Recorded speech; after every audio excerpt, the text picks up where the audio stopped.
Ordinateur, logiciel, scanner, photocopieuse, bien plus qu'une simple nécessité, ces outils informatiques constituent le socle de l'interconnexion, synonyme de révolution technologique pour mieux répondre aux défis du XXIe siècle.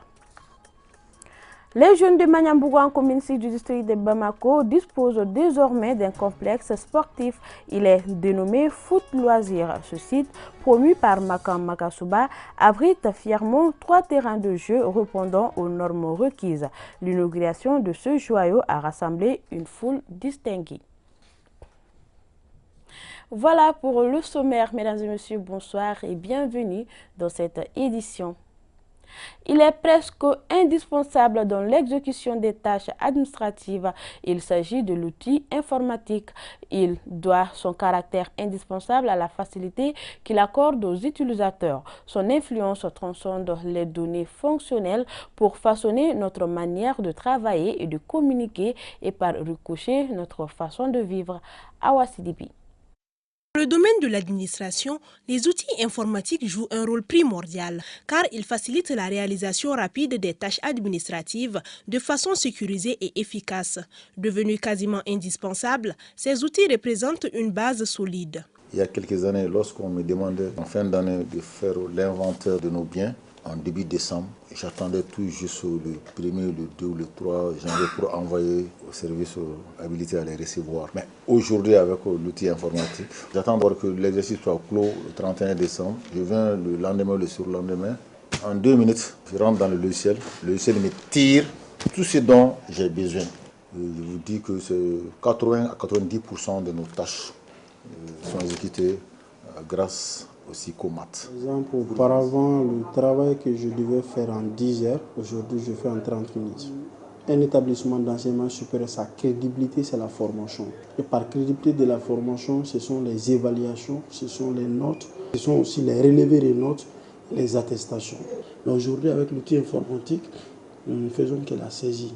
Et on saisit l'informatique produit tout. Selon cet expert en informatique, ces outils ont été conçus spécifiquement pour être utilisés dans le cadre des tâches administratives. Les ordinateurs peuvent permettre d'un acte à l'autre d'aller plus rapidement. Et donc, ça permet aussi de servir plus efficacement les usagers. Et l'administration a aussi besoin d'une mémoire. Avec un nombre élevé d'usagers, que l'administration garde une trace papier de toutes les demandes qui ont été traitées, celles qui ont été acceptées, celles qui ont été rejetées, tout ça, ça devient un volume important de papier.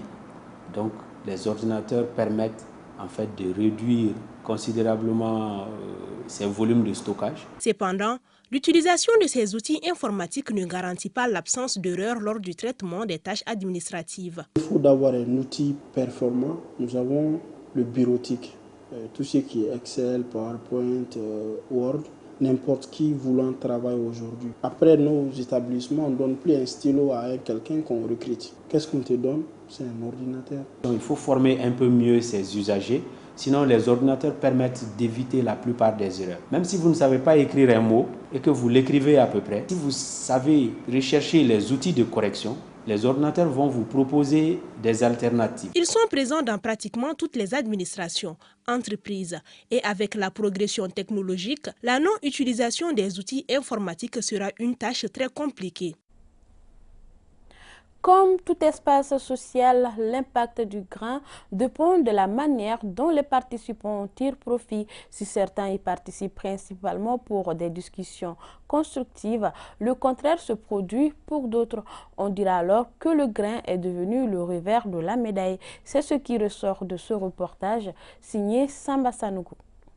Le grain est un lieu de rencontre de plusieurs personnes autour du thé pour débattre de certains sujets de la société. Si cet endroit est un lieu de distraction, de détente pour certaines personnes, il reste pour d'autres un endroit néfaste. Moi, je travaille. Chaque jour, je monte de 8h à 17h, souvent de 8h à 20h, 21h. Mais même si c'est 10 minutes, 5 minutes, à la descente, je vais faire ça au grain pour me distraire. Changer d'idée, parler de l'actualité, aussi m'informer. C'est ce que je fais. Donc, si tu es fainéant, tu es fainéant. Ça n'a rien à voir avec le grain. Bon, Je ne partage pas cet avis que les grains favorisent le fainéantisme. Tout grain n'est pas un lieu néfaste pour les hommes. L'objectif d'un grain n'est pas de promouvoir le fainéantisme. Justement, le sociologue explique que le grain a plusieurs valeurs sociétales dans notre pays. Dans les grains, comme à l'école, comme en famille, on apprend beaucoup de choses. On apprend beaucoup de choses avec ses pairs. On apprend à parler, on apprend beaucoup d'informations, on apprend beaucoup de techniques, on apprend aussi à jouer, c'est-à-dire c'est un espace de loisirs. Les gens apprennent à jouer la belote, la carte, les dames et autres. Donc, c'est un espace de socialisation. Par contre, cette dame déplore que les grains soient un lieu de rencontre, néfaste surtout pour la couche juvénile. Avant, le grain avait un bon sens, mais de nos jours, ce n'est plus le cas, surtout la couche juvénile. Les jeunes consomment des excitants et apprennent à voler. Toutes les mauvaises personnes fréquentent le grain. Le grain n'est pas un lieu de fainéantisme dans notre société selon le sociologue. Le grain, je dis que c'est un espace social, un espace de socialisation. Maintenant, si cet espace est constitué d'éléments qui sont des fainéants, un enfant qui n'était pas fainéant peut devenir fainéant. Mais le grain en soi n'est pas un espace de fainéantisme. Ça dépend de la composition des gens qui composent. Si vous êtes un fainéant qui vient dans un grain de personnes sérieuses, ce jeune devient sérieux. De toute façon, les avis sont partagés sur le débat. Et selon les intervenants, les temps ont changé et cela se voit à travers les grains. Autrefois, les grains étaient des lieux de retrouvailles pour causer, voire échanger sur des sujets de société. Mais c'est le milieu qui fait que le grain favorise le fainéantisme.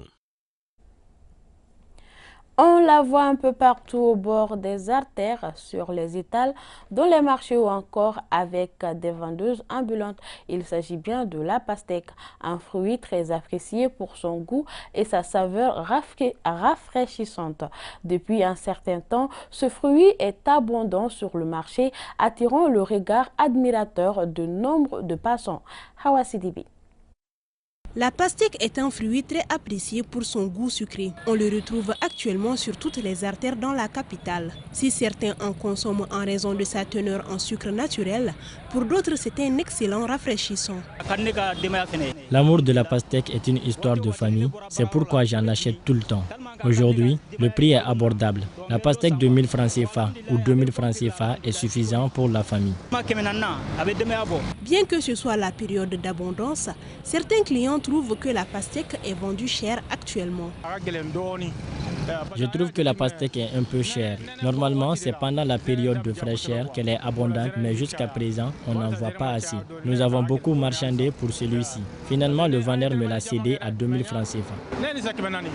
Les vendeurs nous expliquent les raisons de cette augmentation du prix cette année comparée aux années précédentes. Certains se plaignent disant que le prix est élevé, mais la clientèle oublie que nous faisons face à des difficultés. Il s'agit du prix d'approvisionnement et du transport qui ne cesse d'augmenter. En faisant le calcul, difficilement nous faisons des bénéfices. Les vendeurs de ce fruit doivent aussi s'assurer que le fruit garde sa fraîcheur et le fait qu'il soit exposé au soleil n'aide pas du tout selon eux. Nous n'avons pas d'endroit où protéger nos pastèques du soleil, ce qui fait que le soleil en gâte beaucoup. Nous mettons de l'eau quelquefois sur les pastèques ou essuyons les pastèques avec des serviettes mouillées pour qu'elles restent bonnes. Nos pastèques proviennent de Ségou, de Beledougou et de Kita. On prend à 750 francs ou à 1250 francs CFA. Ça dépend de plusieurs facteurs. Puis on les revend à 1000 francs, 1500 francs ou 2000 francs CFA. On cherche 100 à 200 francs CFA de bénéfices sur chaque pastèque. C'est en tout cas parti pour la saison des pastèques au grand bonheur des amateurs. Au Mali, le mariage est l'union d'une femme et d'un homme sur une base légale pour le meilleur et pour le pire. Toutefois, on assiste à la fréquence de la dissolution de ces mariages qui sont pourtant célébrés avec faste, un privilège dévolu aux juridictions compétentes. À l'origine de la problématique, le manque de communication et surtout de confiance avec toutes les conséquences qui en découlent. Aminata Kone pour les détails. Mali, les causes du divorce sont multiples. Mais les principales raisons sont le manque de communication, l'infidélité, l'égoïsme, le mauvais caractère, le comportement abusif de l'un ou de l'autre conjoint, j'en passe. Le divorce, c'est la rupture de la vie conjugale par une décision de justice. Dans notre pays, il y a trois voies pour faire le divorce. Il y a le divorce par consentement mutuel, il y a le divorce par rupture prolongée de la vie conjugale, il y a aussi le divorce pour faute. Bon, quand vous prenez ces trois divorces, ce sont les divorces pour faute qui sont les plus nombreux.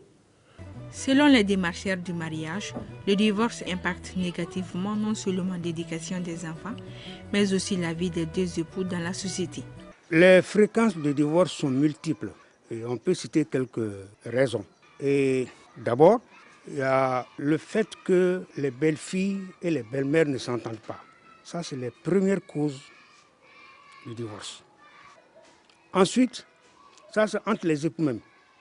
Le plus souvent, le mariage est incompris dans notre pays. Les parents ne donnent pas au préalable des conseils aux filles et même aux garçons avant de se marier. Le divorce fait de l'enfant, je peux même dire un orphelin, qui ne dit pas son nom, même si les deux époux vivent. C'est un orphelin. Parce qu'une femme ne voyant pas son enfant,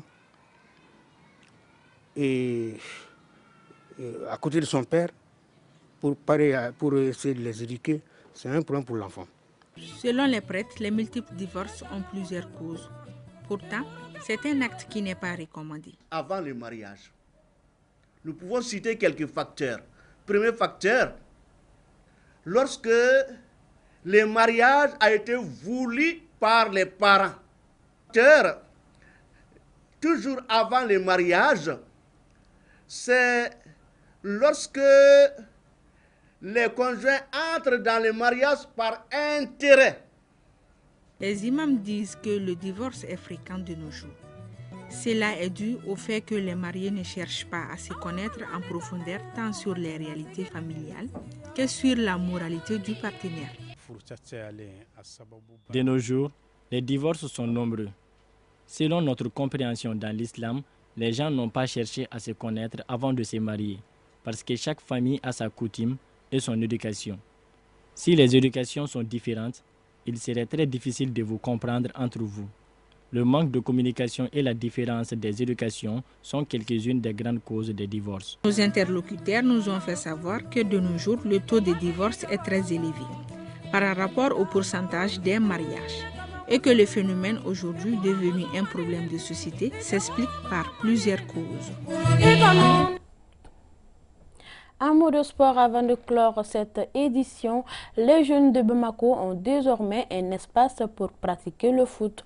Un complexe sportif appelé Foot Loisirs abritant 3 terrains de jeu aux normes requises. Le promoteur est Makan Makasuba. L'inauguration de ce joyau a mobilisé du beau monde. Siragatou Sissé nous en dit plus. Un complexe sportif ultra moderne baptisé Foot Loisirs est opérationnel à Manyambou, en commune 6 du district de Bamako. Ce joyau, bâti sur une superficie de 4000 m², comprend 3 terrains gazonnés répartis comme suit. 2 terrains de 5 contre 5 et un terrain de 11 contre 11. Ce complexe pour les jeunes est une idée novatrice de notre compatriote Makan Makasuba, expert dans le marketing sportif à Paris, en France. Ce projet me tenait à cœur depuis des années. Chaque terrain dispose de 4 caméras haute définition, permettant aux amateurs de football de vivre et revivre à satiété les matchs ainsi que leurs actions. Foot Loisirs Sarl, par cette inauguration officielle historique, rend hommage à 3 personnalités, sources d'inspiration sur le terrain et dans l'administration du football. Il s'agit de l'ancien président de la FEMA Foot, Amadou Diakité, du sélectionneur des Lions Indoptables du Cameroun, Rigobert Song, et de l'ancien défenseur international Aigle et du Djoliba AC, Idrissa Traoré, dit Poker. En tant qu'ami et comme il a dit un frère, Makan a réalisé quelque chose d'inoubliable.